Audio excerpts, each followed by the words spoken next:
Welcome to Extropy on Air, the podcast from Extropy Advisors, where we dive into the world of AI, digital transformation, and the future of business. Each episode will bring you perspective from leaders, innovators, and experts across industries, all focused on helping organizations and, more importantly, people thrive in a changing world. Let's get started. Welcome back to Extropy on Air. Again, I'm Kevin Zirkle with Extropy Advisors, and this is our final episode in a powerful six-part series with our partners over at Esker. I think they're one of the most well-rounded, human-centric automation companies that are in the market today. And over the past episodes, we've explored Esker's capabilities across order management, accounts receivable automation, source to pay, and payables. Today, we're actually going to zoom out, but start to look forward a little bit. We're going to explore Esker's approach to AI, artificial intelligence, analytics, and really the future of finance automation and what it means to innovate responsibly, intelligently, and really with people right at the center. And joining me today from Esker is Jim Dougherty. Jim, certainly welcome. I want to thank you in advance and certainly thank the rest of the Esker team for what's just been an incredible series so far. Thanks for joining us. Yeah, no problem, Kevin. It's it's really been a pleasure to walk through this entire journey with you, and overall, I'm really excited for this final conversation. It's something that I just definitely have a passion for because what we're building together is about much more than just automation. It's about intelligent transformation with intention, and I know that sounds kind of salesy, but it's true. It really is the future. Yeah, and you're exactly right. And if we think about it, I mean, AI, it's everywhere. I mean, it's in the headlines. It's in every strategy deck you might look at from boardroom discussions. But I think for some finance leaders, AI, it still feels like a little bit of a black box. So I know with your background, give us a little bit about what your take is from that perspective. You're right, Kevin. There's a lot of hype and definitely some confusion. Here at Esker, we take a practical and ethical approach to AI. And what that means is we're embedding AI to enhance human decision making, and we're not going to override it. We're using AI for things like pattern recognition, prioritization, and anomaly detection. The big one, and the one that I like the most, is we're making sure that AI decisions are explainable and auditable, ensuring users stay in control. Every suggestions can be overridden or tuned. The results, AI, they can trust it and it delivers results. Yeah, and I think that whole concept of delivering results, I mean, that really is key. You know, we see clients excited about AI, but also a little unsure how to govern. And I think what you just talked about as far as Esker's philosophy, it really should give them a little bit more confidence to move forward with it. So yeah, I think with that as a backdrop, let's shift over somewhat to the analytics side. I'd love to kind of understand from Esker's perspective, really what's different in your approach as it relates to analytics. Sure. So many platforms, they stop at the dashboard. In Esker, we go a bit further by delivering some actionable intelligence. With that, we're going to provide predictive KPIs like anticipated payment delays or invoice approval risks. Root cause analysis, right? We're going to find out recurring issues in workflows or vendor behavior. This one, behavioral insights, it's important, right? Because you're going to highlight user training gaps or system issues. And then scenario modeling. And this is going to help finance teams plan proactively. And because we cover O2C and P2P, Esker connects insights across cash in and cash out, something most solutions just can't offer. Yeah, I think that's a huge differentiator. I mean, we talked about some of the well-rounded solution on the Esker platform.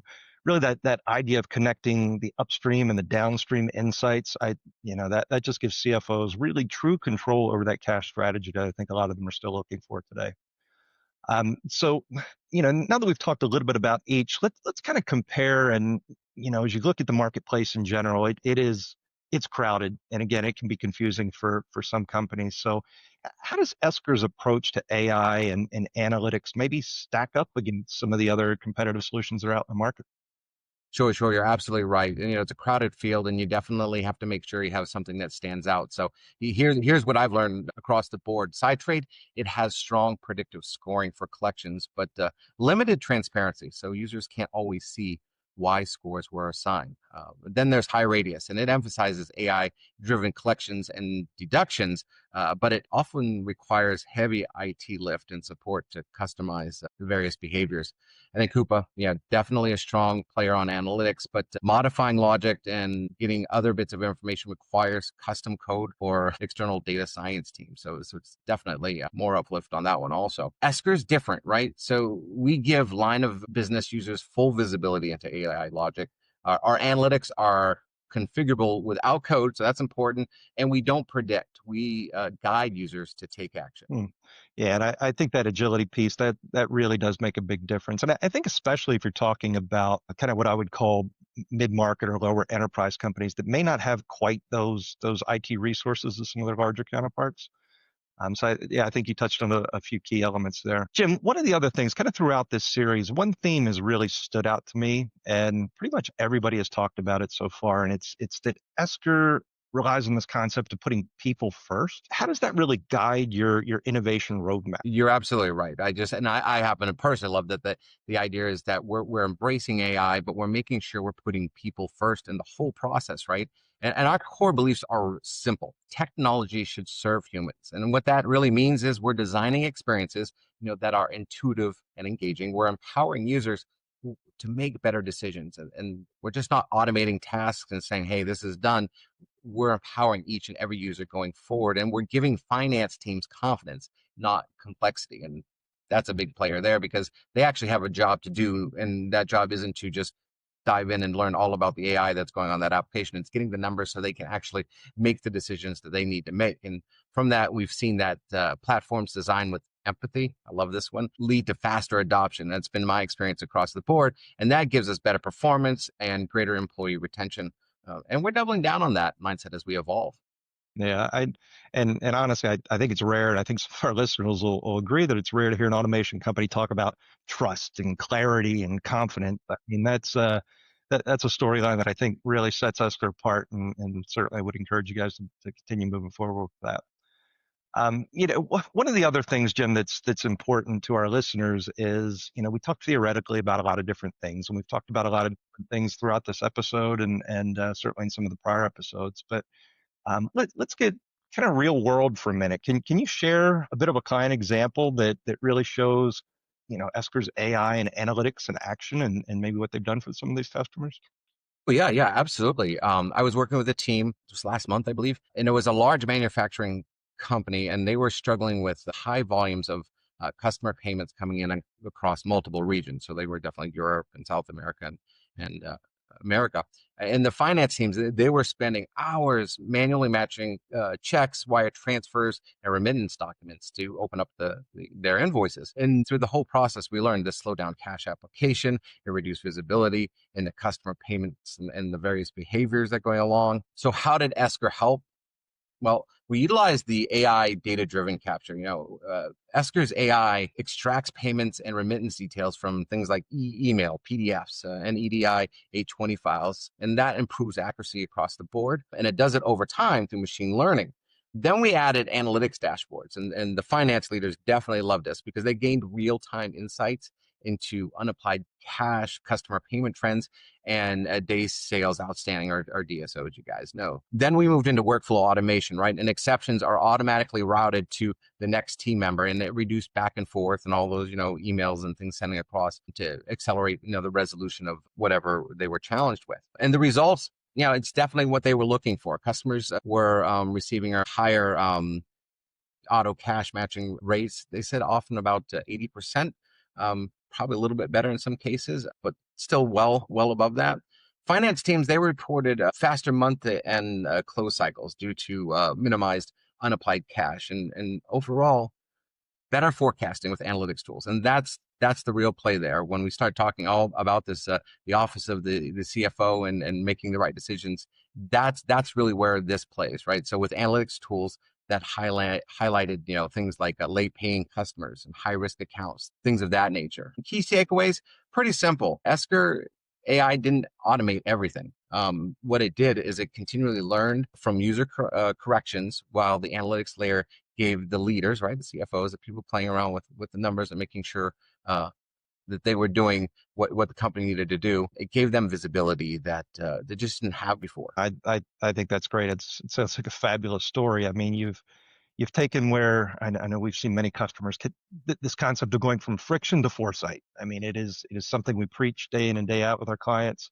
Really putting them in an evolution where they're not just reacting anymore. They truly do have tools now where they can start to plan. Kevin, I don't want to interrupt. We sit there and we go through the stories after stories, but and it's true. As my time with Esker, it just keeps on going. I'm seeing companies that are still in these situations where they're processing all their payments and the information coming in manually or haphazardly in some ways, and the different ways that we can actually monitor this information and ingest this information and put it through a process to make sure it doesn't get stalled anywhere is really, really paying off. Yeah, no, I couldn't agree more. I think that's great, and certainly as a combined entity, we're excited about moving forward. I'd love to get your perspective on the Esker side. Kind of where do you see Extropy fitting into the future that you guys are taking your clients into? Sure, sure. Extropy helps clients in many ways, right? So they define what success looks like. They build AI governance into decision making. They're also identifying training needs from behavioral data, which I really like. And they also adjust workflows based on performance insights. So you're not just implementing a platform, you're helping companies build smarter operating models and models that scale, adapt, and support well to their people. Yeah, no, you're exactly right. Appreciate that backdrop and that we certainly feel the same way. I mean, we take that as our mission. We do want transformation to stick for these customers. And that means aligning not just technology, but it's aligning the culture, it's aligning policy, it's aligning processes. It's not just configuring screens. And we certainly take a lot of pride in doing that, bringing these solutions to life for customers. I know we don't have much time left, Jim, but I did want to give you an opportunity. I'm going to give you a little bit of a crystal ball moment here. So I'd love for you to talk about the future of what really intelligent finance automation might look like from your perspective. Yeah, and I think the biggest thing to pay attention there, as you said, intelligent finance automation. And I hate even using the word automation, right? I think it's more of AI working with your team and giving them, basically superpowers, right? So I see four big trends. First off is unified cash intelligence. So we're going to start connecting O2C, P2P, and Treasury for real-time AI driven decisioning. Next is predictive process management. And I like this one because where bottlenecks are happening, they can be flagged and basically resolved in record setting time. The next one I see is hyper personalized automation. And this one, this is just personal passion, right? To me, systems adapting to how users behave, learn, and improve. And I think that's something that you just mentioned with how you guys are doing it, right? It's not about just building these tools that are going to just automate and learn and do all these type things. It's also learning how to build that to interact with your team, right? That whole human element. And the last one, a sustainability integration, using finance data to track ESG, supplier ethics, and waste across the board. I mean, it's just more than just, hey, where's the money going? You can get a lot more information from it. All of this is going to require partners like you guys. So we're all going to be able to bridge that gap between platform and purpose. Yep. Awesome. That's a great way to close it out. No, I couldn't have said any of that better. I appreciate that very much, Jim. I know you got to run. I'm going to let you go. But I did want to thank you again, not just for today, but really the entire Esker team for this whole series. I mean, you've helped us understand what makes Esker unique. I mean, it's automation that's thoughtful, analytics that really are actionable, and it's innovation that's people's first. So, to our listeners out there, let's kind of recap what we've covered in this series. Episode 1, we kind of talked about the human advantage and why Esker and Extropy matter in some of these situations.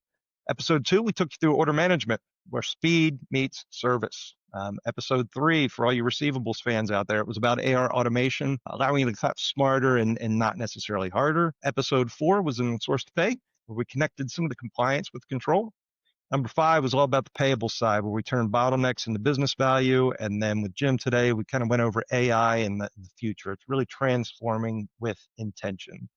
So I would say if you're a CFO, a controller, a shared services leader, a procurement executive, and you're ready to modernize, humanize, and most importantly, really future-proof your financial operations, Esker and Extropy are ready to help.